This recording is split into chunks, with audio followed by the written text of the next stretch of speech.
Aurelia Hale never came home early. That was the unspoken rule of Hale Dominion, of her board, of her staff, of the vast mansion that waited for her like a museum after hours. But on that particular evening, after a boardroom ambush, after voices cutting like glass, after a man twice her age slammed a binder shut and warned, "Your children can't become your weakness." Aurelia, she walked out before the meeting was even adjourned. She needed air. And silence. The car rolled to a stop in her driveway.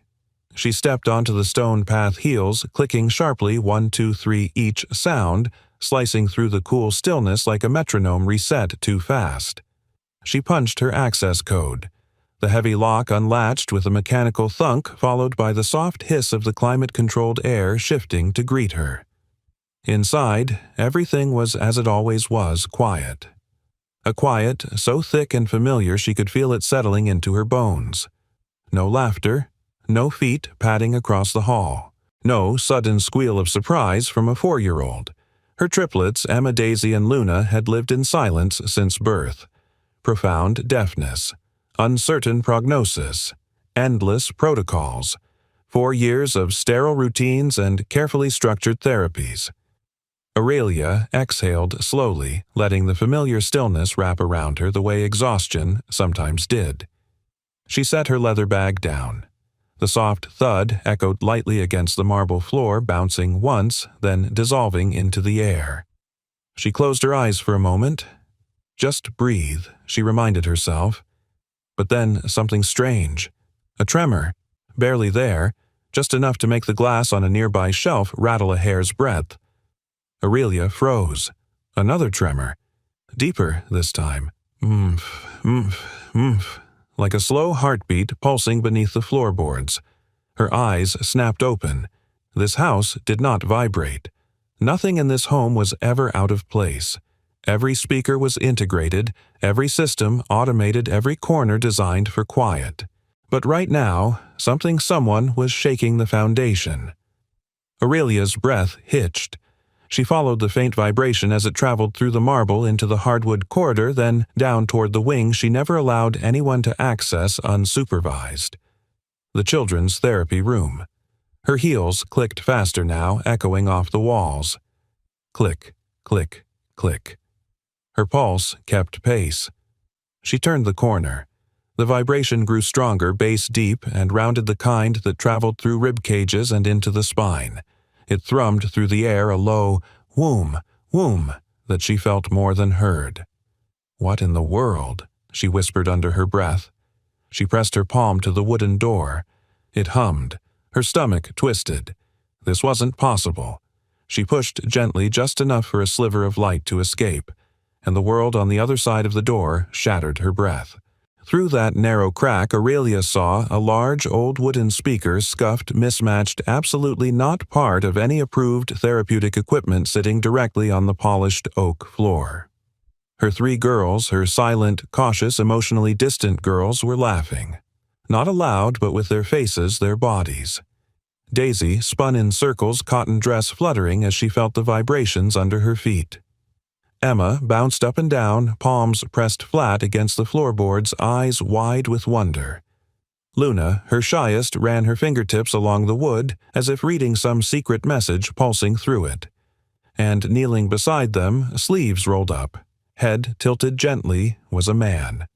A man in a Navy janitor uniform.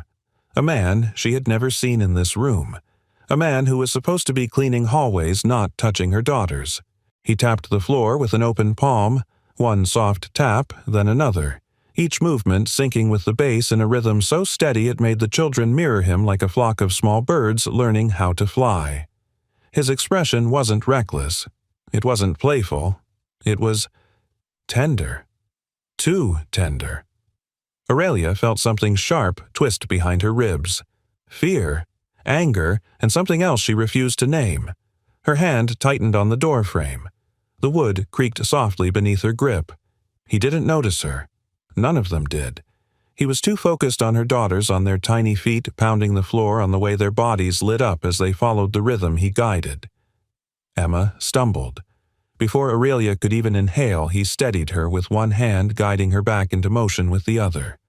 His voice was low, she couldn't hear the words, but she saw his mouth soften into something warm, reassuring. Aurelia's pulse roared in her ears. This was her home, her children, her rules, her world. And it was being broken open. She shoved the door fully open. It slammed against the wall with a sharp, cold bang. The bass cut out instantly, the man's hand flying to the power button without hesitation. The room fell silent again. The sudden absence of vibration left her dizzy as if the air had been yanked out of it. Her daughters froze, mid-movement, eyes wide. The janitor turned, startled, rising slowly from the floor as if afraid a louder motion might shatter what was left of the moment. Aurelia's voice came out icy, slicing across the room. "What on earth are you doing with my daughters?" The man blinked, breath-catching. Her daughters looked between the two adults, confusion and fear flickering across their faces. Nobody spoke, nobody moved. The silence felt louder than any bass.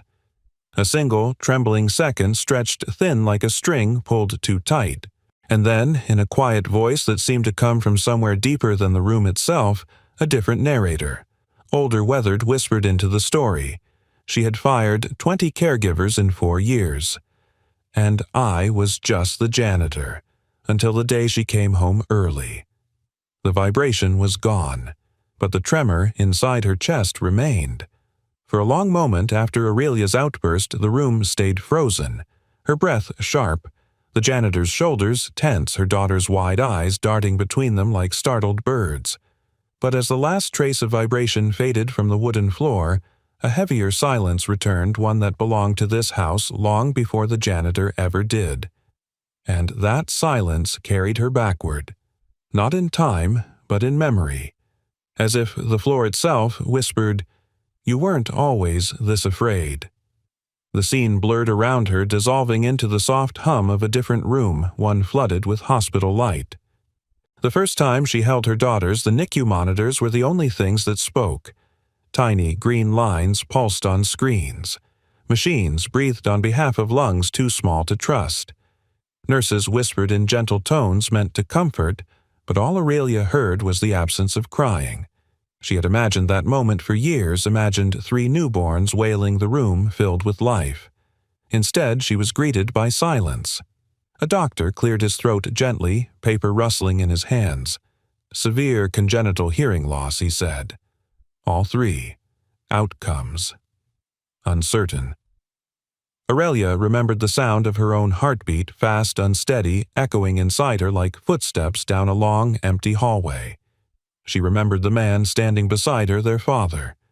"Intervention will be extensive," the doctor continued. "Therapy, surgeries, years of commitment." She heard the breath beside her sharpen. He stepped back, then farther. In her memory, his voice was always the same steady cold, slicing through her like a dull blade. "I can't do this. I didn't sign up for 3 deaf kids." A pen scraped across paper. A door slammed one loud final punctuation. His footsteps faded, and the hollow quiet he left behind never did. The flashback dissolved into the present with the faint buzz of the security panel in her hallway, Aurelia standing alone, staring at her reflection on the dark screen. Her daughters were toddlers now, but the silence had grown with them. She built systems to manage it.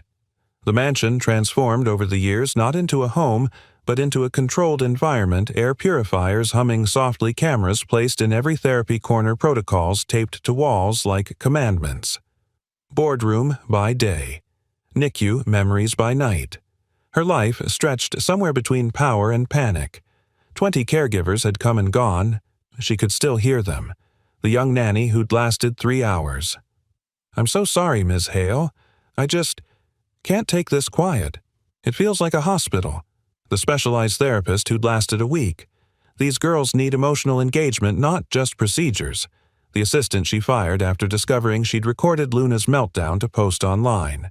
It was just a video. People love inspirational stories about special kids.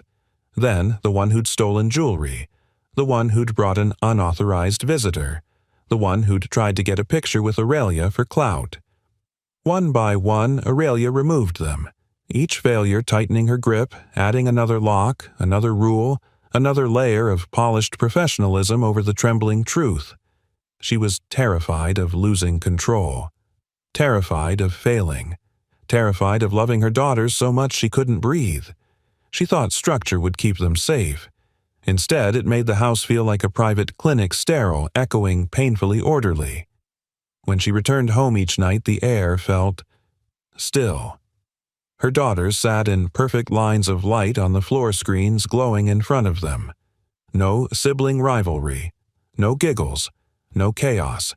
Just three little girls existing in quiet, parallel lines. And Aurelia, standing at the doorway like a stranger peering through a glass wall, told herself it was fine. Until the agency called. She remembered that call with unnerving clarity. The hum of her office air conditioner, the click of a pen against her schedule. Her own voice strained after another 14-hour day. Ms. Hale, the representative, began carefully. We're short-staffed for the weekend. Only one candidate is available for the overnight rotation. Aurelia didn't even glance up from her laptop. Is he certified? A pause. Well, technically, he works within our building maintenance program. He's a janitor, but he's looking for extra hours. His background check cleared. He's reliable. Aurelia's pen stopped mid-click. A janitor. For her daughters. For the one part of her life she couldn't afford to mismanage. Her voice tightened.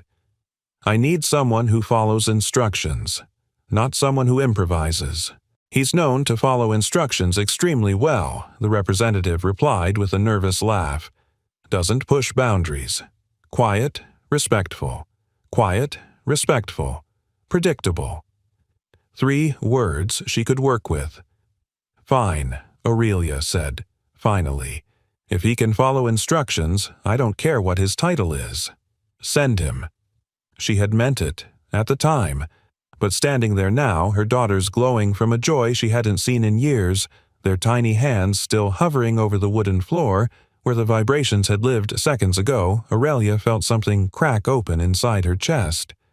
This wasn't what she'd prepared for. This wasn't part of any approved protocol. A man who should have been mopping the hallways had found a way to reach her girls in a language she didn't understand. Aurelia's throat tightened. Her voice trembled from something she refused to name. The janitor stood frozen, unable to meet her eyes. Her daughters, Emma clutching Daisy's sleeve, Luna stepping back toward the silent speaker, watched her with fear she didn't want to recognize. The tremor under her ribs deepened, because underneath the fury, underneath the shock, underneath the instinct to command and control, there was envy. Her daughters had never looked at her like that, not with that light in their eyes, not with that anticipation in their tiny bodies. She swallowed hard. Her voice came out colder than she intended, sharper meant to shield her from the truth flooding in. Turn that thing off, she ordered, even though he already had. And step away from my children. He obeyed instantly. But his eyes, those tired, gentle eyes, lingered for half a second on the triplets. It was enough to make her chest ache. And from somewhere far away, the narrator's voice slipped back in low and steady. If he can follow instructions. That's what she said, but none of us knew how much following the rules had already cost her. The janitor stood perfectly still after Aurelia's icy command hands at his sides, shoulders tight as if bracing for a blow. He didn't speak. He didn't defend himself. He simply stepped back quiet, controlled, respectful, exactly the way the agency had promised. But his eyes betrayed something else. Not guilt, not fear, something older and sadder. Aurelia didn't want to think about it. Not now. She gathered her daughters with trembling hands, ushering them away from the silent speaker on the floor, away from him. Luna kept glancing back at the wooden boards as if waiting for the ground to pulse again. Daisy lingered near the doorway, palms pressed against the frame. Emma gripped her mother's jacket tighter than usual. The janitor lowered his gaze. "I'm sorry, ma'am," he whispered, barely audible even in the quiet. Then he slipped out of the room, closing the door behind him with a soft click. Night fell heavy on the mansion. Aurelia avoided the therapy room entirely. She didn't want to look at the floor, the speaker, the dust unsettled in the corners. She didn't want to think about the way her daughters had moved alive in a way she hadn't seen before. Instead, she retreated to her office, drowning herself under spreadsheets and emails, hiding behind the hum of her computer fan. But the silence in her home tonight felt different, thicker, restless. It reminded her she wasn't alone in this house. It reminded her someone else was working the night shift. Him. While the mansion slept, the janitor's shift began. The bus dropped him off 2 blocks from Hale Dominion headquarters, cold wind scraping across his knuckles, shoes thudding unevenly against the pavement. His backpack, old and thinning at the straps, bounced against his shoulder as he walked. The night air carried the scent of rain-soaked metal, a reminder of the industrial jobs he used to take when music no longer paid the bills.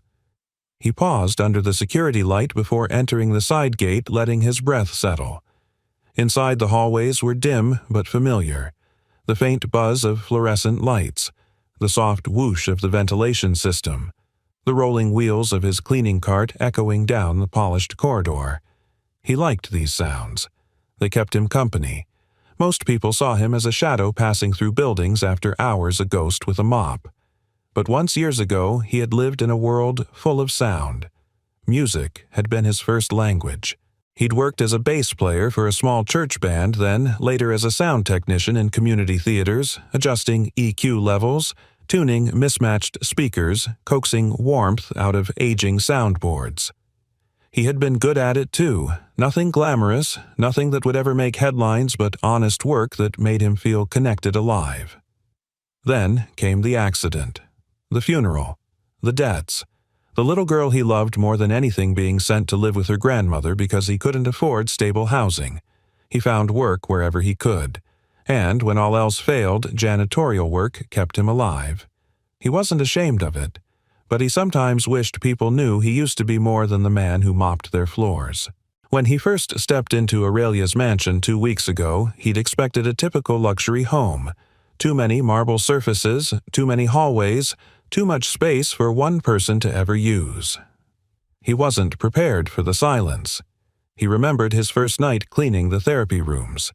3 tiny chairs, 3 tablets glowing in a row. The air purifier hummed softly, the only rhythm in the room. He'd seen the girls glance at him, quick, curious looks, then return to their screens. He waved once. Emma blinked. Daisy ignored him. Luna tilted her head, unsure. He didn't mind. Children took time. Especially children who lived in a house that felt more like a carefully curated museum of stillness. But then, by complete accident, he dropped the mop handle. The thump that echoed through the room was deep and round, shaking the wooden floor just enough for Daisy to freeze. Her eyes widened. She pressed her palm flat against the floorboards. Then she smiled. Not a polite smile. Not a shy smile. A real one, sudden and bright. Emma looked over next her face, lighting with curiosity. Luna moved closer, drawn by something she couldn't hear but clearly could feel. He had crouched down, stunned. That one vibration, barely more than a heartbeat, had reached them. A thought crept into his mind. Gentle, hopeful, almost forbidden music doesn't have to be heard to be understood. So the next night he tested it. A softer thump, a gentle tap, a rhythm drawn from muscle memory. They responded again. And that was when he saw the dusty old speaker in the storage room, its wires tangled its wood, chipped its sound imperfect but its bass still strong. He cleaned it, rewired it, tested it in his tiny rented room first. And the moment the floor vibrated beneath his hands, he whispered, "Maybe." This could help them. He never meant to break rules. He just wanted to give 3 little girls a doorway into a world they'd never been able to touch. Now, after Aurelia's confrontation, he moved through the mansion with slower steps. His breaths were careful quiet. He didn't want to disturb anything, not tonight. His cart rattled gently as he entered the back hallway near the therapy room. He let his fingers slide across the polished wood. This floor had carried a miracle earlier. A small one, but enough to keep him awake with hope. He paused by the storage closet. The old speaker sat inside, silent now, its scuffed side leaning against a bucket of cleaning supplies. He knelt, tracing the rim of the speaker with a thumb. He felt a pulse of regret, a soft aching. He had only wanted to help. Maybe I should have asked. Maybe I should have stayed in my lane. Maybe I shouldn't have hoped at all. He swallowed. Then from the corridor behind him, a faint sound, the rustle of small feet shuffling. He turned sharply, but no one was there. Just the memory of 3 little girls dancing without a sound. His shift ended hours later. He walked toward the gate, pulling his jacket tighter as the night wind brushed against him. Before stepping out, he glanced back at the mansion's outline against the sky, large, perfect, and silent once more. "Tomorrow's another night," he murmured, "and I'll stay out of the way, if that's what she wants." He didn't know that upstairs Aurelia sat awake, too, replaying the afternoon in her mind with a tightness in her throat she couldn't explain. And neither of them knew what that old speaker in the closet would soon set in motion.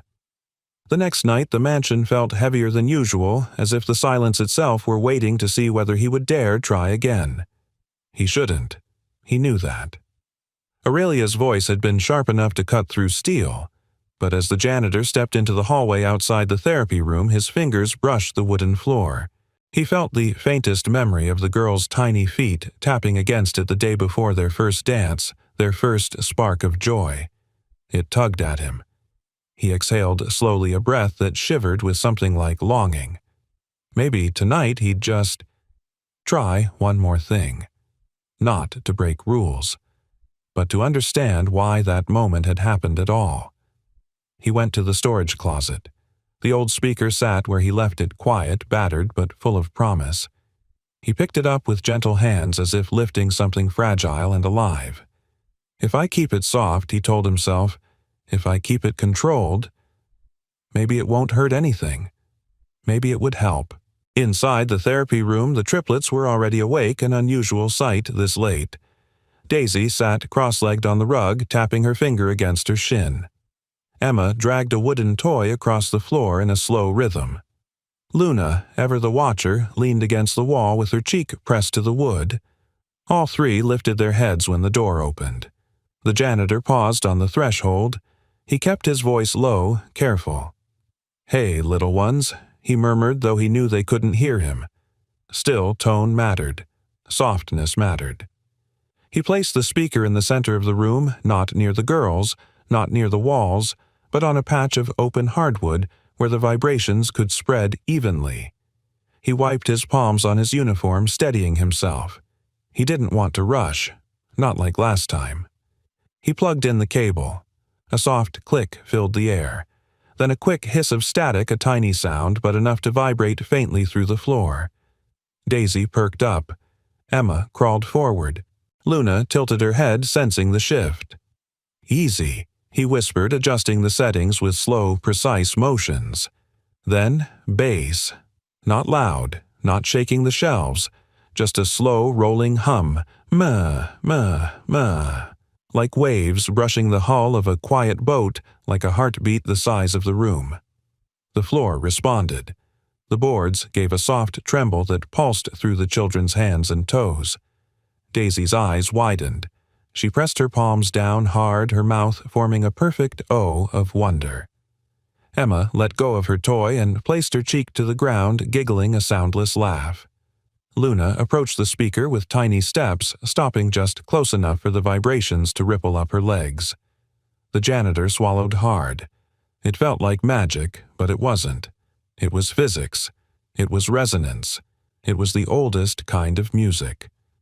He lowered himself onto the floor, tapping lightly with his fingertips, 1 beat pause, 1 beat pause, then 2 quick taps. The vibration carried his rhythm like an invisible string. Daisy followed first, tapping back. Emma matched her a moment later. Luna pressed both hands flat, absorbing the pattern before copying it with her heel. He smiled, not the casual smile of a man doing a job. A fragile, awed smile born of watching something impossible and beautiful unfold right in front of him. He eased into a slow tempo, letting the bass hum beneath them like a warm breath. 1 tap. Stop. 2 taps. Come closer. 3 taps. Jump. The girls watched him, bodies leaning toward the rhythm. Then, hesitant, clumsy, determined, they mirrored him. Daisy stepped toward the speaker with 1 tap. Emma tried to jump on 3, stumbling into a breathless, silent laugh. Luna pressed her palms into the wood, feeling everything before committing. The room wasn't quiet. Not anymore. Not to them. The janitor closed his eyes, letting the moment settle into him. They're hearing something, he thought. Not in the way the world expects, but in the way the world feels. He had spent years repairing speakers, tuning stages, carving out space for sound. But nothing had ever felt like this. He kept the rhythm gentle, steady, patient. He didn't want to break whatever fragile bridge was forming between them. He tapped again, 1 beat, then 2, and the girls followed each in their own little orbit of discovery. He felt something in him unclench, something tight, something old. Abby, he whispered in his mind, thinking of his own daughter. You would have loved this. You always felt music with your whole body, too. He didn't let the ache linger. There wasn't space for grief here, only presence, only the floor humming beneath them like a quiet miracle. He leaned back on his hands, just watching. Emma circled the speaker, tiny feet padding across the wood, catching every shift in vibration. Daisy pressed her cheek to the ground, relishing each wave. Luna danced, not with steps, but with her hands waving them in the air as if the rhythm were threading between her fingers. He kept everything gentle, respectful, safe. He knew he was trespassing in a world that wasn't his. But he also knew deep in his bones that sometimes the smallest acts of kindness were the ones that mattered most. He checked the time. His shift was nearly over. He reached forward to turn the volume down, but something near the ceiling flickered. A tiny red dot. A camera light. His breath caught. It blinked twice, then steadied. Someone was watching. He froze, hand hovering over the dial. Panic shot through his chest. Had she been watching the whole time? Had he crossed a line again? Had he just lost the only job keeping him afloat? But the children didn't notice. They were still dancing in their quiet, vibrant world. He swallowed hard, turned off the speaker, lifted it gently from the floor. "Okay, little ones," he whispered, even though none of them could hear him. "That's enough for tonight." They pouted without sound, tiny frowns, tiny shoulders slumping. He forced a smile, tapping once on the floor in farewell. 3 tiny feet tapped back. He felt the sting behind his eyes and blinked it away. This wasn't forever. This couldn't be forever. This was just a moment he'd carry long after the world forgot it existed. He gathered his things, stepping out into the hallway. The door closed with a soft sigh. Behind him, the room fell still again. But the floor still remembered. And so did someone else. Because far above, behind a screen lit with cold white glow, a pair of eyes had watched everything. Aurelia Hale never admitted to insomnia, but her security footage told the truth for her. On most nights, long after the mansion went still, a glow from her home office could be seen spilling faintly into the hallway, steady, unwavering like a lighthouse guarding a storm she refused to acknowledge. Tonight, that glow came earlier than usual. Her heels lay abandoned beside her desk. Her blazer hung over her chair, and she sat leaning forward, eyes glued to the security monitor as if it held the verdict to her entire life. She clicked open the feed for the therapy room. The video buffer spun, loaded, and there he was, the janitor, in plain sight, again. He knelt on the hardwood floor, shoulders relaxed, patience radiating from every movement. He tapped a slow rhythm. The speaker hummed its gentle bass, and her daughters, her 3 silent girls, lit up like small lanterns flickering into life. Aurelia's breath left her in a tight rush. This wasn't a fluke. This wasn't luck. He'd been doing this for days. She watched Daisy press her cheek to the boards. Emma circled the speaker like she was learning orbit. Luna waved her hands through the air as though the vibrations shimmered around her. The janitor wasn't reckless. He wasn't dramatic. He wasn't improvising with wild, desperate hands. His movements were measured, intentional, gentle, and that gentleness did something to her chest, softened something she had cemented long ago.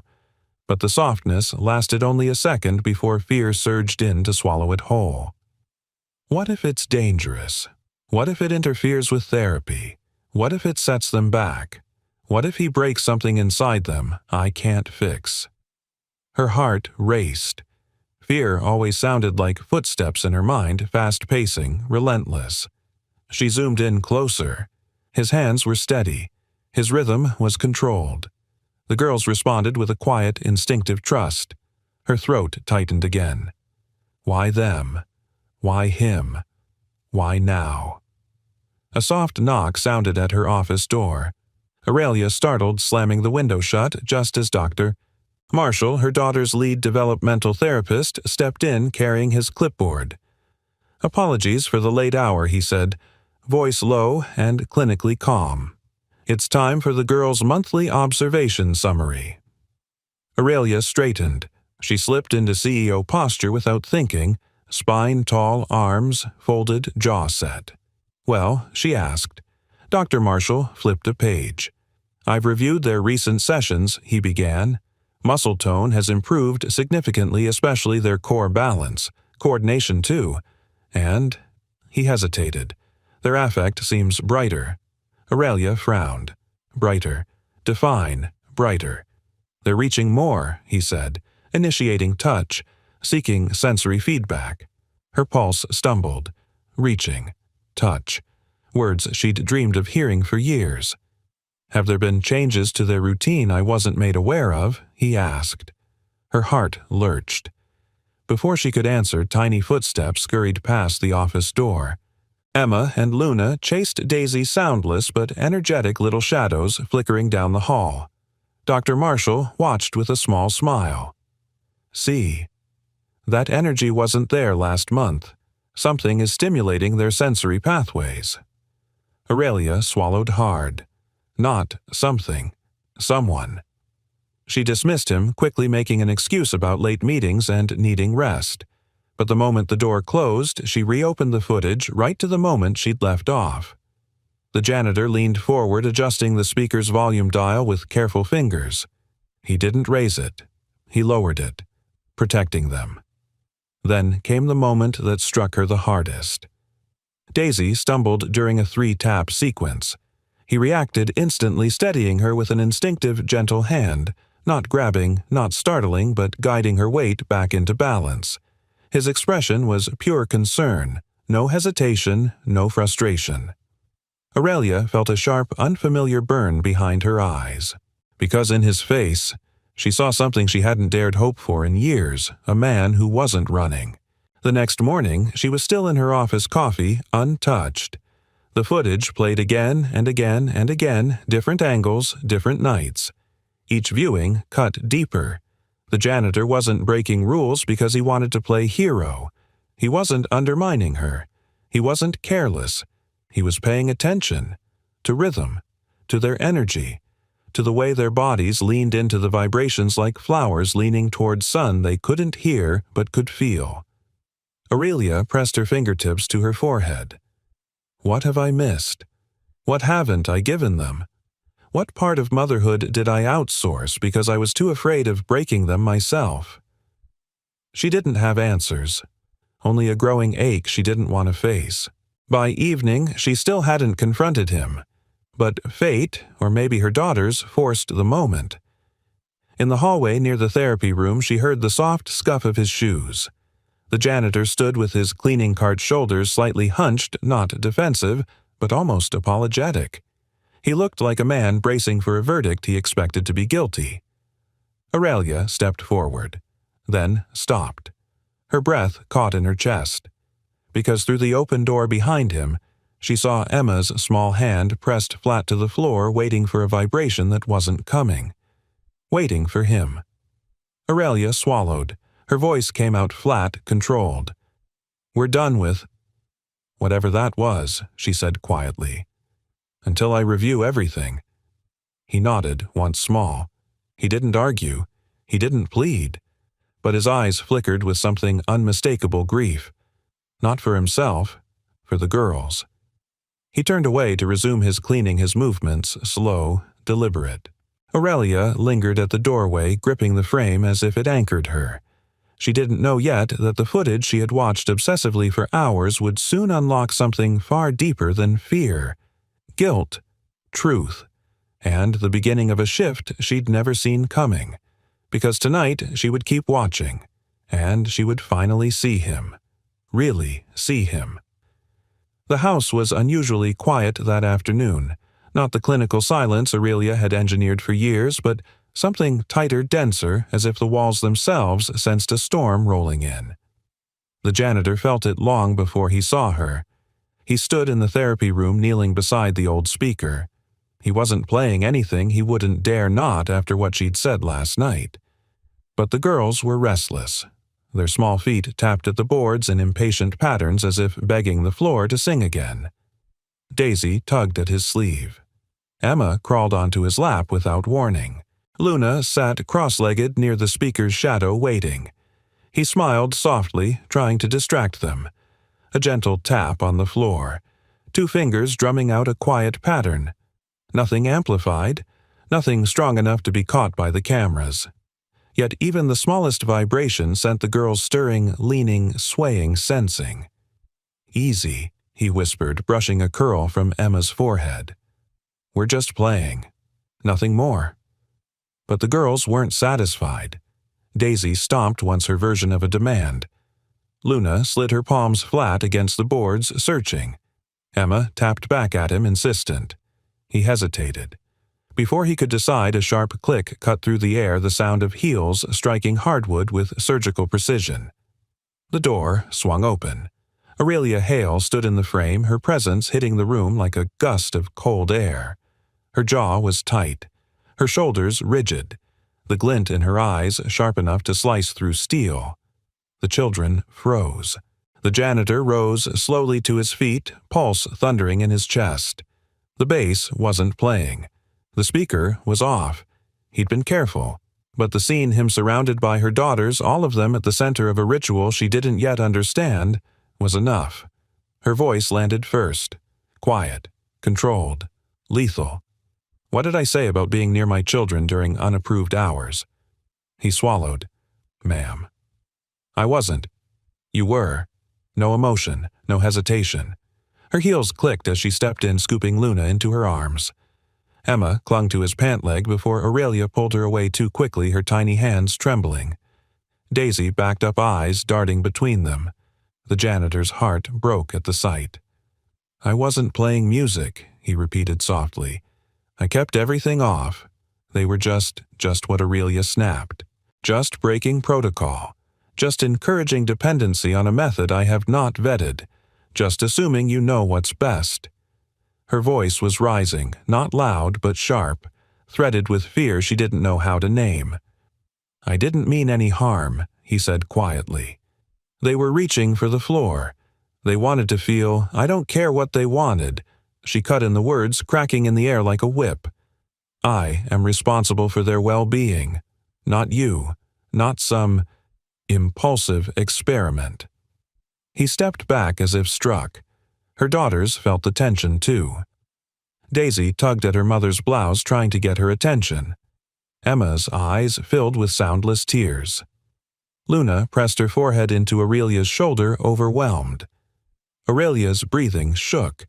She looked down at her children and then back at him. "You're just the janitor," she said. Not cruelly, not mockingly, but with the blunt force of someone reminding herself where the lines were drawn. His chest tightened. "I know what my job description is," he replied softly.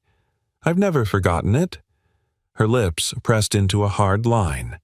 "Then act like it." Something in him snapped, not in anger, but in quiet heartbreak. He gestured toward the children, small hands reaching out to him even as Aurelia tried to turn away.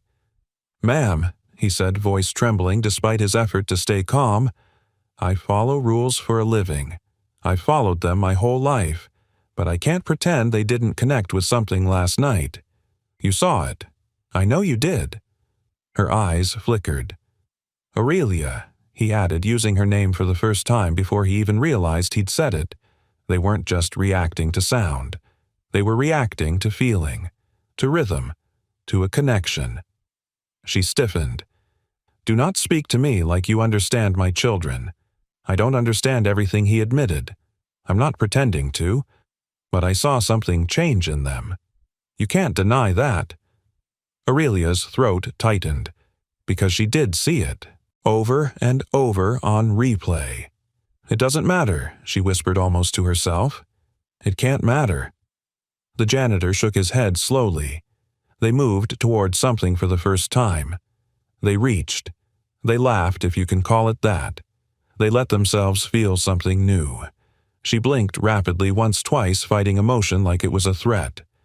"They're not ready," she insisted. "They're fragile." He stepped forward, then caught himself and stopped. "They're tougher than you think," he said quietly. "Kids usually are." Her shoulders tensed as if bracing against an invisible blow. "You don't know what I've seen," she whispered. "What I've carried. People walk into our lives, get overwhelmed, walk right back out. My daughters don't need another man playing hero until the moment things get hard." His jaw clenched. "I'm not that man." She lifted her chin sharply. "They all say that." Silence spilled between them, heavy, suffocating. Then she delivered the sentence that carved the moment into stone. "Starting tomorrow, you stick to your cleaning schedule.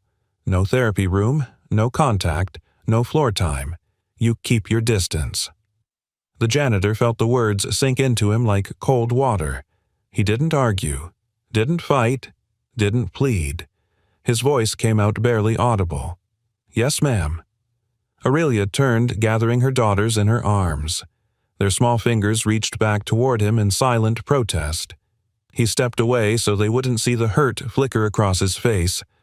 The door closed behind her with a soft, devastating finality, and he stood alone on the silent wooden floor where magic had briefly lived.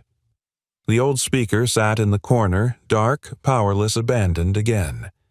And beneath the quiet of the house, something else stirred, a question neither of them wanted to confront.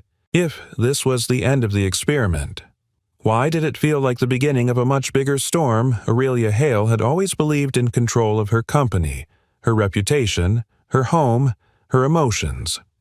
But that night, as the mansion settled into its usual hush, she felt something slipping through her fingers. The girls were asleep. The janitor's shift had begun, and Aurelia found herself walking toward her home office with a weight in her chest she couldn't name.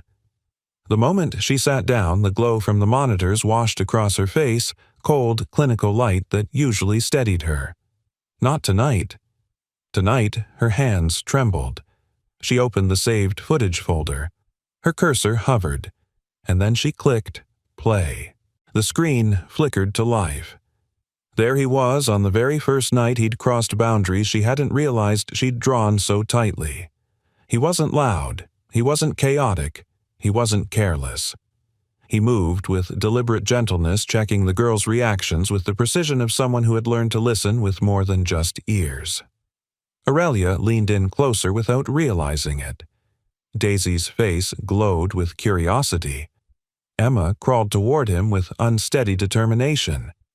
Luna, cautious little Luna, reached out for the floor as if touching a secret language only she could sense. And the janitor. He knelt in a posture that wasn't submissive, but protective, like someone guarding something fragile and sacred. Aurelia's chest tightened. She'd watched the footage before, but tonight something was different. Tonight she wasn't just looking at what he'd done, she was looking at why. With each tap of his hand on the wooden boards, the girls responded not like patients in a controlled environment, but like children learning a dance they had been waiting for their whole lives. Aurelia pressed her palm against her own sternum, feeling the thud of her heartbeat. Steady. Too steady. As if her body was determined to pretend she wasn't falling apart inside. The speaker's bass rolled gently across the room through the camera audio. It was muffled, a little distorted, but still warm, almost human. Her throat burned. They shouldn't have responded this deeply, she told herself. Not to him, not to something so untested, but they had, with a rawness she hadn't seen before, with joy she had almost forgotten was possible.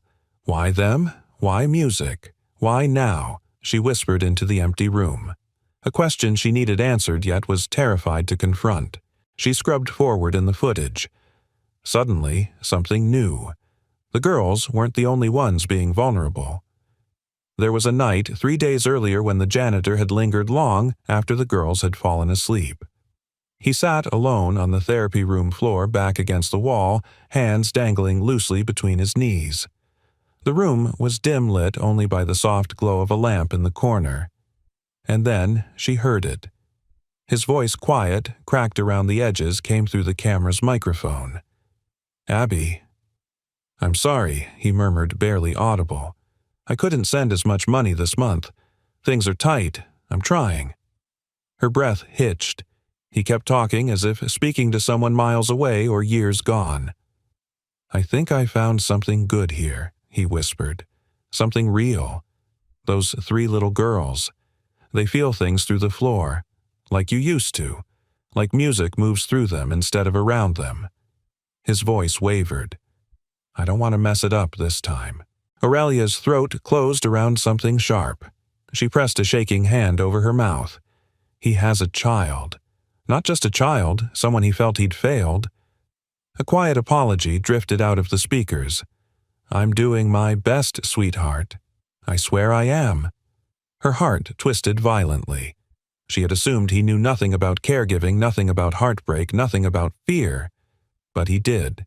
Maybe more than she ever had. She rewound the clip, watched it again, and again. Something inside her cracked. This wasn't a man playing hero. This was a man trying to make amends for a life that had bruised him deeply.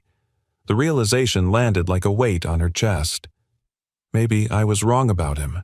She clicked through more footage.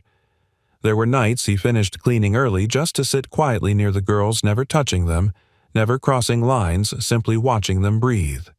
Protective, present, tender.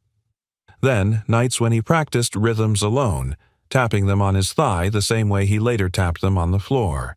Preparing, trying, learning. And nights when he watched the girls struggle through tablet exercises, his expression aching with empathy. He wasn't looking for an opportunity. He was looking for connection. The connection she herself had struggled to build. Aurelia's breath grew uneven. She couldn't hide behind her CEO voice now. Not behind protocols or polished surfaces or the illusion of perfect motherhood she'd used to shield herself from the truth. She had walls. He had wounds. But her daughters had none of those. They simply felt what was real. Hours passed. The mansion remained still. Finally, unable to sit any longer, Aurelia stood and walked down the hallway barefoot, something she never did. The wooden floor felt unfamiliar under her soles, warmer than she expected. She reached the therapy room, stopped at the door, listened. There was no music, no vibration, just the soft, steady rhythm of a man breathing as he wiped the floor with slow strokes, lost in his thoughts. She hovered hand inches from the doorknob. She could walk in. She could say something real. She could admit what she'd seen. Instead, she froze not out of anger but out of fear of what honesty might unlock. Because for the first time in a long time, she wasn't certain she was the hero in her own home. Her hand fell to her side. She stepped back slowly. And as she walked down the hall, the narrator's voice threaded through the quiet. That night, Aurelia learned that silence doesn't always mean stillness. Sometimes it's the sound of the truth finally finding a way in. The morning sunlight crept gently across the mansion's hardwood floors, but the air felt different, charged, almost trembling with something unspoken. Aurelia stood at the end of the hallway, arms folded, heart pounding in a rhythm she wished she could slow down. Today, she would have to face him. Not as a CEO, not as a woman used to complete control, but as a mother who had watched her children come alive in a way she never knew possible. She inhaled, steadying herself, then stepped toward the kitchen where the janitor was quietly returning cleaning supplies.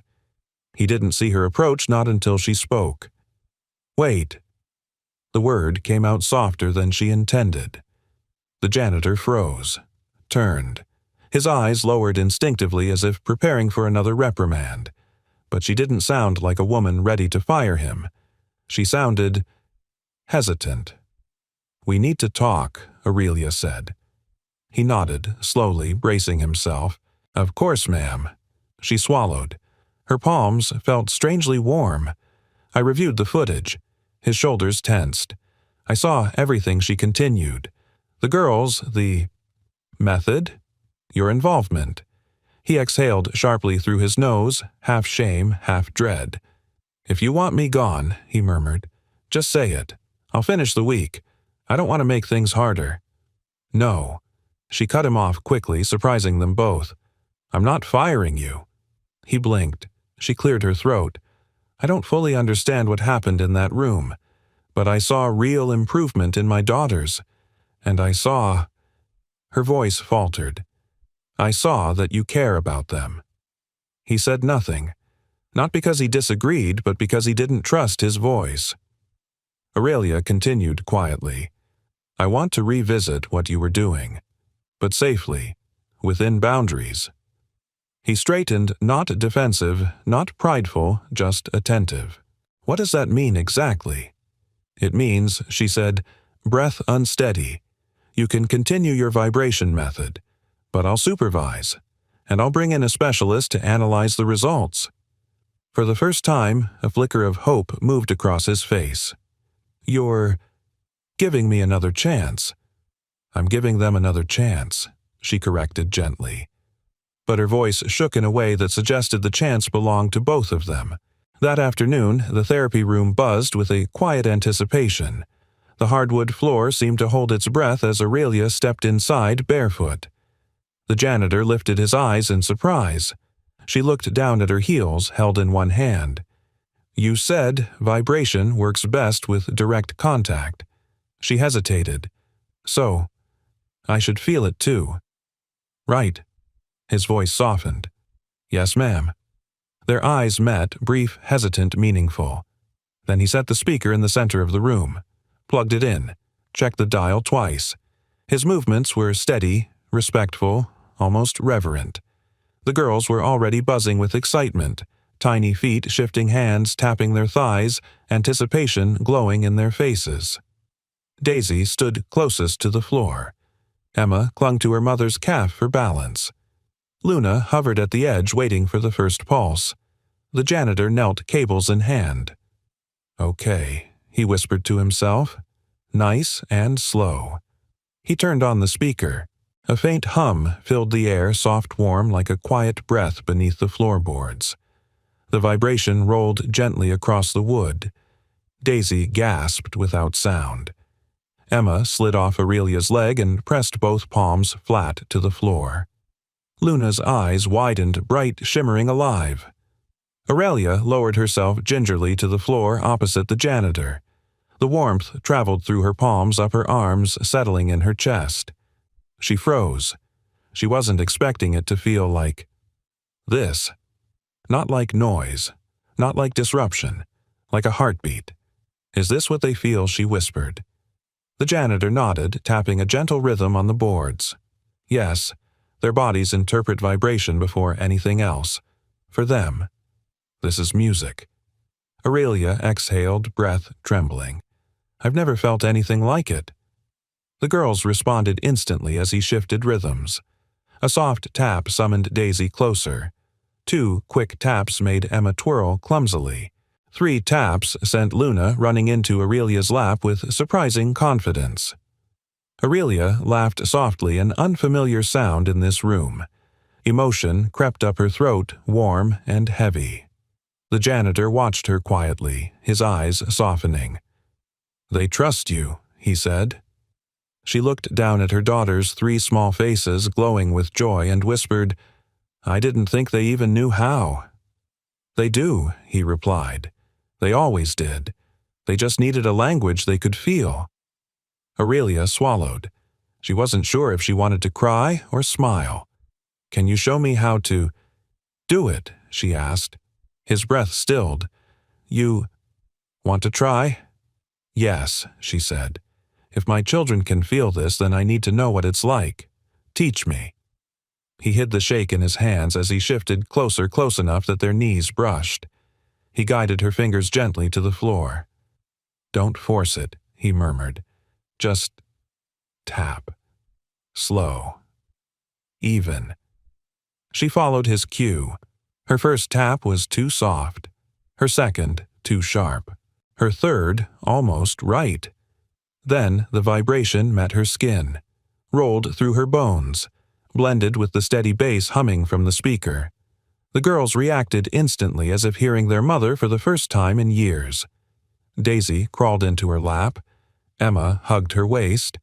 Luna pressed her cheek against Aurelia's hand. Aurelia froze, overwhelmed, undone. The janitor looked away respectfully, giving her the moment. But she felt the shift. A tether forming. A bridge she never thought she'd stand on. Tears welled in her eyes.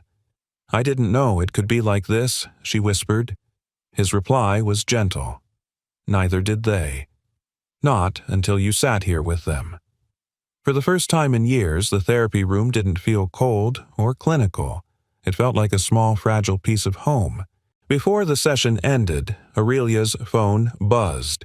A new email from Dr. Marshall. She opened it, hands still shaking, daughters still pressed against her. Preliminary findings. Substantial improvements noted in sensory integration, emotional responsiveness, and motor coordination. Recommend further structured exploration of vibration-based method. Aurelia stared at the screen. Her vision blurred. The janitor noticed. "Bad news." "No," she whispered. "Not bad at all." She looked at him. Really looked at him. And something inside her shifted again. He didn't smile, but relief softened his entire face. She exhaled. Maybe this wasn't a mistake. Maybe it was the first right thing she'd allowed in a long time. Progress, Aurelia had learned, was never quiet. It didn't glide through life gently. It arrived with ripples, whispers, and eventually, consequences. And in a company as large as Hale Dominion, consequences traveled fast. By the time she arrived at headquarters the next morning, the air felt wrong. Too many glances, too many hushed conversations clipped abruptly when she passed. The elevator doors closed behind her with a soft chime, but the weight in her chest only grew heavier. Her phone buzzed. Another message. Then another. Board chat private. Is she really letting a janitor run therapy sessions? This will blow up in the press if we're not careful. We need to intervene before she makes an emotional decision. Aurelia locked the screen with a sharp flick. Her jaw tightened. She should have expected this. Hale Dominion thrived on innovation but choked on anything that even smelled like risk. And letting a janitor lead a breakthrough with her hearing-impaired children. That was more than risk. That was scandal. She pushed through the glass doors of her floor, ignoring the stairs. But she couldn't ignore the voice waiting in her office. "Good morning, Aurelia." Dr. Langford, old money, old ego, old medicine, sat with his legs crossed, clipboard resting against his pristine suit. He was the board's favorite medical advisor, the kind of man who believed protocol was a sacred text. Aurelia didn't sit. "If you're here to question my parenting, don't waste your breath." He lifted a brow. "Parenting, nor liability." "Yes." Her fingers curled at her sides. "We've received concerning reports," he continued. "You've allowed an untrained worker whose position, I might add, is janitorial to perform unsupervised sensory interventions on your daughters." Aurelia felt heat rise in her chest. They responded to him. He found a method no one else has tried. "Exactly," he replied coldly. "No one has tried it. Because it is unregulated, unproven, potentially harmful." She took a slow breath. "You weren't there. You didn't see what I saw." Langford stood adjusting his tie. What I see is a mother in denial, desperate enough to cling to miracles because the alternative is too painful to accept. Aurelia's entire body stiffened. He took a step closer. End it. Immediately. Or the board will step in. She didn't answer. She couldn't not without saying something she'd regret. But inside, a single truth rang louder than the threat her daughters had never been safer or happier than under that gentle vibration. Still, fear gnawed at her. Fear always did. The pressure only grew worse.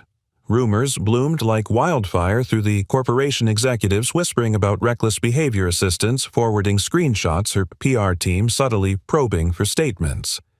And then the past came back, literally. At sunset, as Aurelia stepped out of the elevator in her mansion, the front doorbell rang. The chime was soft, but it sliced through her nerves. She opened the door, and everything inside her froze. He stood there, tall, expensive suit, familiar arrogance, the father of her daughters. "What are you doing here?" Aurelia asked, voice dangerously quiet. He gave a faux gracious smile. "I heard concerning things. About the girls. About you." He paused deliberately. "Thought you might need help." Her blood chilled. "You forfeited that right when you walked out of their NICU." He shrugged. "People grow. Change. I'm willing to be involved now." "No," she said, stepping forward. "You're willing to benefit." His gaze sharpened. "If you think I won't use your questionable decisions against you in court, think again." Aurelia's breath stilled. Court, custody. Threats she had prayed she'd never hear again, and all because she had let someone care. She closed the door before her ex could say another word. Her hands shook as she locked it. She found the janitor an hour later in the therapy room wiping fingerprints off the glass cabinets. He looked tired more so than usual. His movements slow, methodical, almost resigned. "You don't have to stay late," Aurelia said quietly. He didn't turn around. "I don't mind." But she could hear it, something in his voice had dimmed. The girls scattered around the room were restless. Daisy tapped the floor absently. Emma clutched a stuffed elephant to her chest. Luna wandered in small circles, sensing a tension none of them understood. Aurelia stepped inside. "There's been pressure at work. Backlash." His jaw tightened. "Because of me. Because of the method she corrected gently. They think it's dangerous. Irresponsible." He finally faced her. "And what do you think?" She opened her mouth. But before she could answer, Daisy, excited by the sight of him, ran too quickly toward his knee. Her foot caught on the edge of the rug. She stumbled, fell hard, palms slapping the wood with a sharp thud. Aurelia gasped. Emma and Luna froze. The janitor was beside Daisy in an instant. He lifted her gently, examining her hands. No blood, no swelling, just shock and trembling. Daisy's soundless cry ripped straight through Aurelia's chest. "Easy," he whispered, pressing Daisy against his shoulder. "You're okay, sweetheart. Just scared." Aurelia dropped to her knees beside him. "Let me." She reached for Daisy, but Daisy clung to him. That image, her daughter choosing someone else, hit her with the force of a tidal wave. Fear, jealousy, guilt, all crashing together. "This," Aurelia whispered hoarsely, "this is exactly what they warned me about." He looked up, confusion and hurt flickering in his eyes. "A kid stumbling. That happens in every home." "No," she said quickly. "The dependency. If something worse happened—" His voice sharpened for the first time. "They're not porcelain. They're children." She flinched. He softened only slightly. "You're scared something will go wrong no matter what you do." "I get it. I live that fear every day with my daughter." Her breath stuttered. "Don't you dare." "I'm not attacking you," he said quietly. "I'm telling you I know what fear can turn you into. It turned me into a ghost in my own kid's life. Don't let it turn you into one in theirs." The words landed like a blow. Aurelia's voice cracked harsher than intended. Hiring you might have been a mistake. Silence. A deep, pained silence. He held Daisy for a moment longer, then carefully passed her into Aurelia's arms. The child hesitated just a moment before resting her head on her mother's chest. Without a word, the janitor stood and walked out. Aurelia held her daughter tightly, heart-hammering, breath shaking. For the first time since the girls were born, she felt like she was losing something she hadn't even allowed herself to want. And the narrator's voice slipped into the quiet storms, "Don't destroy only what's weak. Sometimes they test what's worth rebuilding." The house felt impossibly still that night, more still than any night Aurelia had lived through since the girls were born. Not the sterile quiet she'd crafted with expensive machines and rigid schedules. No. This silence felt heavy, bruised, wounded, like the aftermath of something breaking. Hours had passed since the janitor walked out of the therapy room without looking back. Hours since Daisy's fall. Hours since Aurelia said the one sentence she instantly regretted hiring you might have been a mistake. Her daughters were finally asleep, sprawled across their beds with their stuffed animals tucked under their arms. But even in dreams, their faces held that lingering tension, the confusion of a moment that had shattered trust. Aurelia retreated to her office, closing the door behind her. She felt brittle, as if the slightest sound might crack her open. She sat before the security screens. Her shaky fingers hovered before clicking play. The footage began with the familiar glow of the therapy room, soft gold from the lamp in the corner wooden floor shining faintly. The camera angle caught everything: Daisy's stumble, his gentle reflexes, the look of fear on Aurelia's face, the way Daisy reached for him instead of her. But the moment that made her breath stutter was what came after, when he turned away from her. Not coldly, not angrily, but with the heartbreak of a man who had just lost something he didn't know he was allowed to care about. She rewound, replayed, again and again.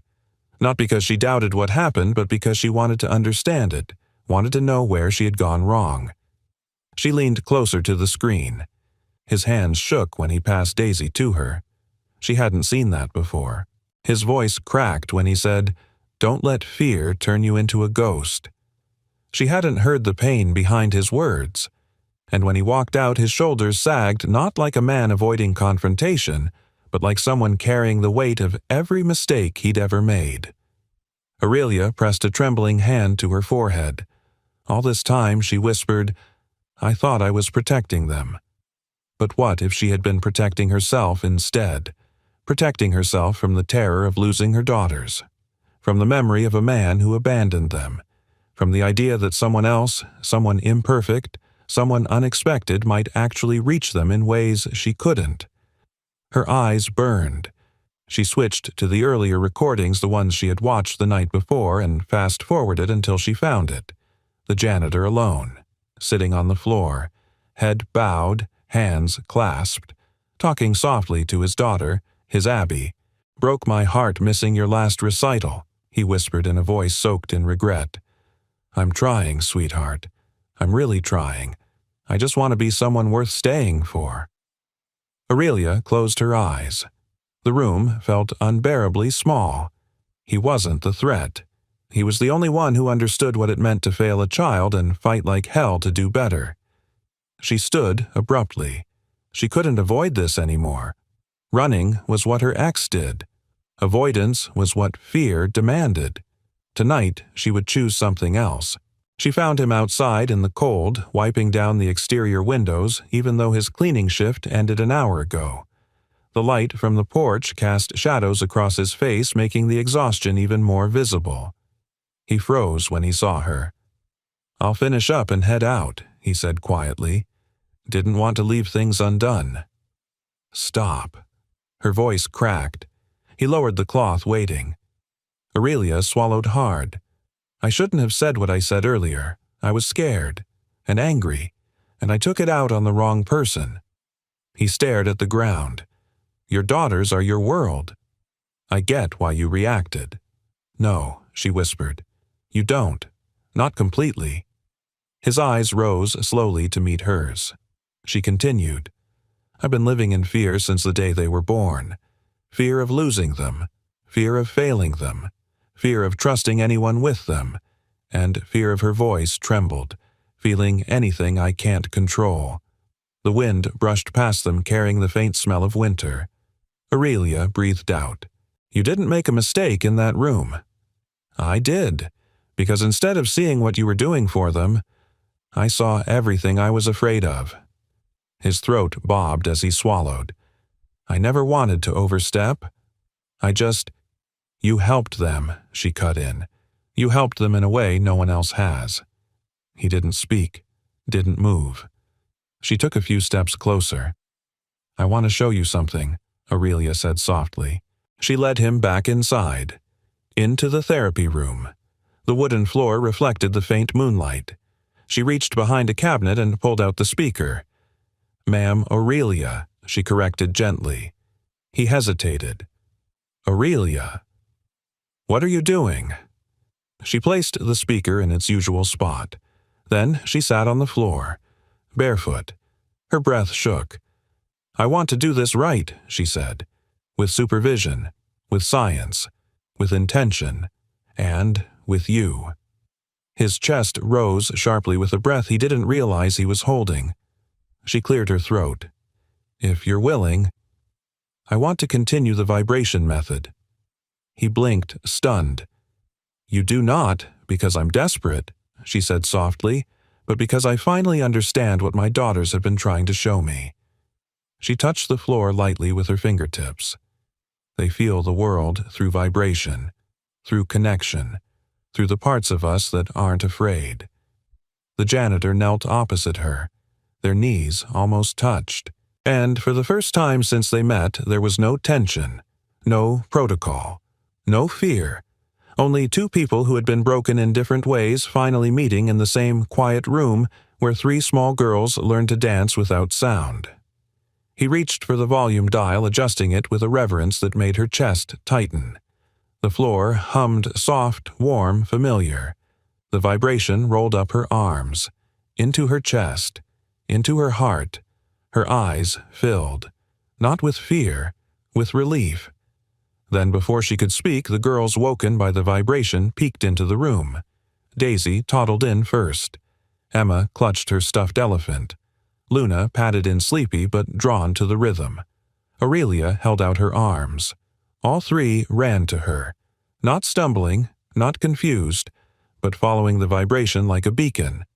They collapsed into her lap limbs, tangled tiny hands pressed against the floor, giggling soundlessly. Aurelia lifted her gaze to the janitor. For the first time, gratitude shimmered in her eyes.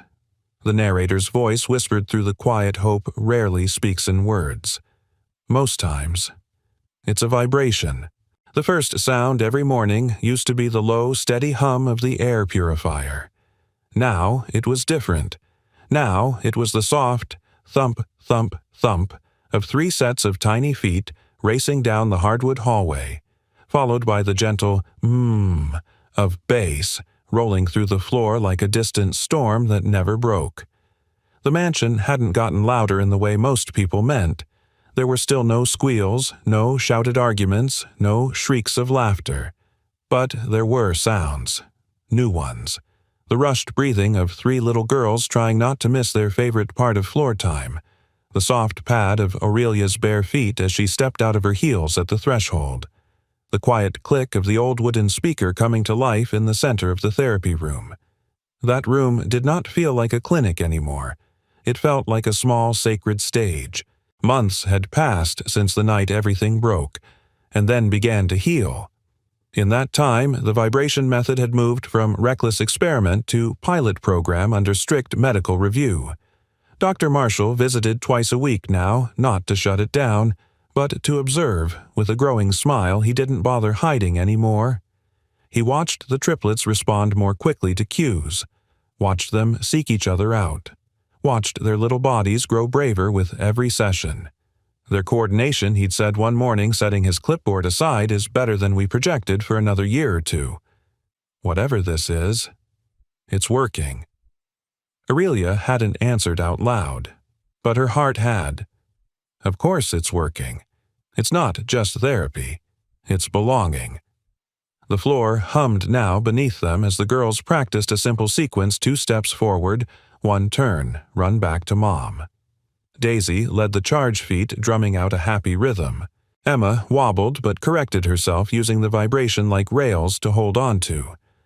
Luna hesitated, then followed when the janitor tapped gently 1, 2, 3, inviting, not demanding. Aurelia sat cross-legged on the floor, hands open, ready. 3 little bodies crashed into her in a tangle of limbs and cotton dresses, followed by soundless giggles that made the air brighter anyway. Their breath hitched fast and joyful against her neck. She laughed, really laughed, her shoulders shaking. Across from her, the janitor watched with that quiet, stunned expression he still wore sometimes, as if he couldn't quite believe he was allowed to stand in this moment. Again, he asked softly. 3 heads bobbed in wild agreement. He adjusted the bass just a touch, making the floor pulse a little deeper. Aurelia felt it rise through her bones, steady and warm. She glanced at him, and their eyes met over the girls' heads. No tension, no accusation, just something simple and solid. Trust. Later that week, the sounds were different. No bass, no tiny feet, no wooden floor humming. Instead, the murmur of hundreds of voices, the subtle clink of glasses, the faint buzz of a microphone being tested on a stage, the Hail Dominion annual summit. Aurelia stood backstage, heels on this time, fingers resting lightly on a stack of note cards she knew she wouldn't use. Her speech was already written somewhere far deeper than ink. Through the curtain, she could see the audience, a sea of investors, board members, staff, cameras. And near the back wall, in a borrowed button-down shirt and his best pair of worn shoes, stood the janitor. He looked like he didn't quite belong. He looked like he was ready to bolt. But he stayed. Her heart beat in time with the soft feedback hum of the microphone. The host introduced her name. Applause rose and fell, and Aurelia walked onto the stage. She didn't start with profits or projections or mergers. She started with a story. When we built this company, she began, her voice carried by speakers into the vast room. We built it on a simple belief: everyone deserves to be heard. She let the words hang there 5 seconds, 10, long enough for the room to settle. I forgot, she continued quietly, that included my own daughters. The room shifted. The air changed. Silence pressed in. Aurelia told them. Not every detail, not every raw wound, but enough. About 3 little girls born into silence. About 20 caregivers who came and went. About a mansion that felt more like a hospital than a home. About fear. About control. About the cost of building walls so high she couldn't hear the people she loved most. And then she said, a faint smile in her voice, an overnight janitor. Put an old speaker on my wooden floor. A ripple of surprise. A few exchanged looks. He didn't have a doctorate. He didn't have a title that impressed anyone. What he had, she went on, was a way of seeing my daughters the way I couldn't anymore, as children who needed to feel the world, not just be protected from it. She spoke of the vibrations, the dance without sound, the way her girls found a language in the floor under their feet. She didn't cry, but her voice grew thicker, richer, warmer. I stand here as your CEO, yes, she said. But today, I'm speaking as a mother who was taught something by just the janitor. She turned, found him in the crowd. Their eyes met. I learned, she said slowly, that sound isn't only what we hear in our ears. It's what we feel in our bones, in our families, in our communities. And sometimes the people we overlook are the ones holding the key to a better way. She gestured toward the back. Would you stand, please? He froze. Then reluctantly he straightened. Hundreds of heads turned. There he was, no spotlight, no grand entrance, just a man who'd carried a mop and an old speaker into a quiet house and changed it forever. Thank you, Aurelia said simply. No title, no flourish, for teaching my daughters to hear with their hearts, and for teaching their mother how to listen again. The applause started slow. then grew, then swelled. He looked like he wanted to disappear, but for the first time in a long time, he let himself be seen. That night the house was quiet again, not empty, just peaceful. The triplets were asleep on the therapy room floor, curled up around each other with their feet still resting on the boards where the last faint bass vibrations were fading. Their breathing was soft, steady, almost in sync. The old speaker sat nearby, off now, but ready. Aurelia and the janitor leaned against the wall side by side, their shoulders almost but not quite touching. The floor under them still held a ghost of the day's rhythm. "You did well today," he murmured, "up there on that stage." She huffed a small laugh. "I was terrified. You didn't sound like it. That's the trick." Her voice softened. "Truth is, the scariest part wasn't the board, or the press. It was saying your part out loud." He turned his head, surprised. "My part?" "That I needed you," she said. "That my daughters did. That we all did." The words settled between them like a warm blanket. He swallowed. "I just followed what the floor told me." She smiled at that, at the way he always came back to the simplest things. For a long moment they sat without speaking, just listening.